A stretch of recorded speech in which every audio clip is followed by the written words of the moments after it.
Europe 1, Village Média. Philippe Vandel. En compagnie d'Éric Fotorino et d'Yvan Martinet. Yvan Martinet, vous signez un reportage qui passe ce soir d'Envoyé spécial sur France 2. Vous êtes journaliste, grand reporter. Vous avez fait des reportages dans des milieux hostiles, dans des pays en guerre, comme l'Irak. Cette fois, le pays n'est pas en guerre, mais le milieu est hostile, le milieu des humoristes. Le reportage s'appelle Mauvaise blague chez les comiques. Cette mauvaise blague, c'est le plagiat. Oui, alors il y a un univers entre les reportages et les environnements qu'on a évoqués avant. Et ça ne m'avait pas échappé. C'était justement le principe de mon lancement. Une hostilité relative, donc, mais c'est vrai que c'est pas. On a eu une impression en essayant d'arriver tout simplement à faire nos interviews. On a eu une franche impression d'omerta, quoi. On va donner les faits. Qu'avez-vous découvert? Que montrez-vous dans ce reportage qui passe ce soir? Il y avait déjà cette petite musique. On avait parce que rendons à César ce qui est à César. Nous, Envoyé spécial, si on décide de faire ce reportage, c'est tout simplement parce qu'il y a, allez, on va appeler ça un lanceur d'alerte, un corbeau, c'est selon, mais en tout cas, on a quelqu'un sur Internet, via Twitter, qui commence à interpeller en disant je ne comprends pas, je vois des spectacles, je suis fan d'humour, je vois des spectacles, et ce que je constate, il s'appelle Copy Comique, cette personne se fait appeler Copy Comique, et je constate qu'il y a de très fortes ressemblances entre les spectacles de Gad Elmaleh, de Thomas Sisley, etc. Et mieux que ça, il restitue, il dit voilà, je suis capable de vous dire qu'en 1986, dans tel spectacle, cette vanne a été jouée. Ce qui est en soi assez bluffant. Donc nous, tout simplement, on a emboîté le pas, on a voulu en savoir un petit peu plus. Et on est parti à la rencontre, on a essayé de partir à la rencontre de ceux qui étaient pointés du doigt, et puis on est parti à la rencontre de ceux qui s'étaient fait faire les poches. Alors c'est pas facile de parler avec ces gens-là. Les humoristes, c'est pour ça que je faisais une référence aux pays en guerre, sont très difficiles à faire parler. Le sujet est éminemment tabou. La preuve, par exemple, cette question à Elie Semoun, l'un des rares à avoir accepté de vous parler. Enfin, il vous répond, mais il est embarrassé.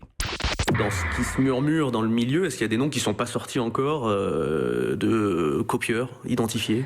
Bon, je ne me suis pas penché sur ces histoires-là, mais en toute sincérité, là, je préfère vous parler comme un homme politique. C'est-à-dire, je vais esquiver. Le silence en dit très long.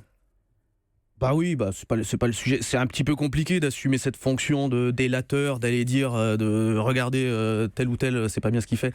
Celui sur qui semblent se concentrer les critiques, c'est Thomas Sisley. Vous ne l'avez pas rencontré en vrai, mais vous lui avez parlé au téléphone, et lui, il reconnaît le plagiat. Pas faute de lui avoir demandé, on l'a sollicité, surtout qu'il avait commencé à mea culpa, via Instagram notamment, en prenant le parti d'en rire.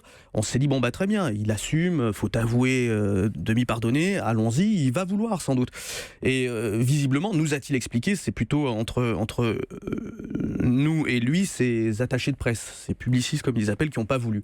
Je pense qu'il était plutôt enclin à parler, il n'a pas fait une longue carrière dans le stand-up, il a fait un spectacle en 2006. Et effectivement, il y avait plutôt... je pense qu'il valait mieux expliquer pourquoi, jusqu'à 30% de son spectacle était plagié. Lui, il le vit plus comme une forme d'hommage. Alors, il y a un autre personnage central dans votre reportage, qui est Kader Aoun. Qui est-il ? Kader Aoun, c'est l'un des 2-3 acteurs aujourd'hui dans le monde de l'humour qui fait un peu la pluie et le beau temps, concrètement. Kader Aoun... c'est l'un des pionniers de l'humour Canal. Il a été à l'origine d'émissions qui ont fait les grandes heures de Canal+. Vous avez dû le croiser quelques fois, j'imagine.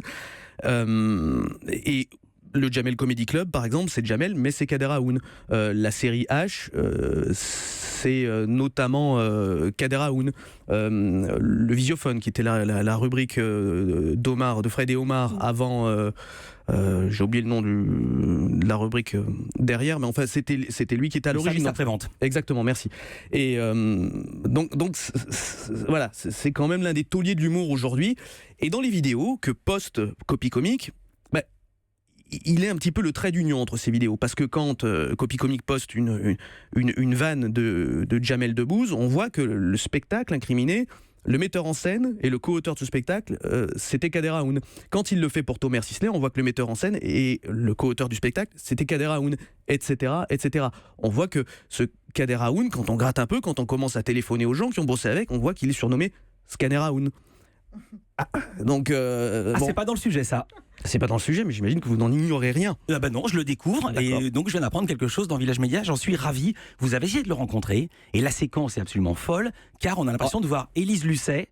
On fait les choses dans l'ordre. On est courtois. D'abord, on l'appelle, surtout que c'est pas le grand Satan a priori. Bien sûr. C'est un humoriste, donc d'abord on appelle. Ce que je veux dire, c'est que La course-poursuite, comme vous dites, façon Élise Lucet, c'est pas l'étape 1. D'abord, il y a quand même quelques étapes, et puis on est courtois, on sait vivre, on appelle les gens poliment, on envoie des SMS, etc. Et en désespoir de cause, quand on voit vraiment qu'il n'y a rien à faire, et quand on voit que à quelques centaines de mètres de France Télévisions, au théâtre du Rond-Point des Champs-Élysées, ce soir-là, on a Kader Aoun qui a une représentation, c'est tellement simple d'aller. D'ailleurs, c'est pour ça que les gens devraient nous répondre sans qu'on ait à leur forcer Et donc la main. vous y allez, et là, on dirait Élise Lucet qui court sans grand patron. En moins blonde. Et il s'engouffre dans un taxi et il s'en va. Alors votre enquête, c'est pas limité à la France. Vous êtes allé aux États-Unis. Vous avez retrouvé les comiques qui étaient eux-mêmes plagiés. Par exemple, la Muriel Robin américaine, elle s'appelle Judy Gold.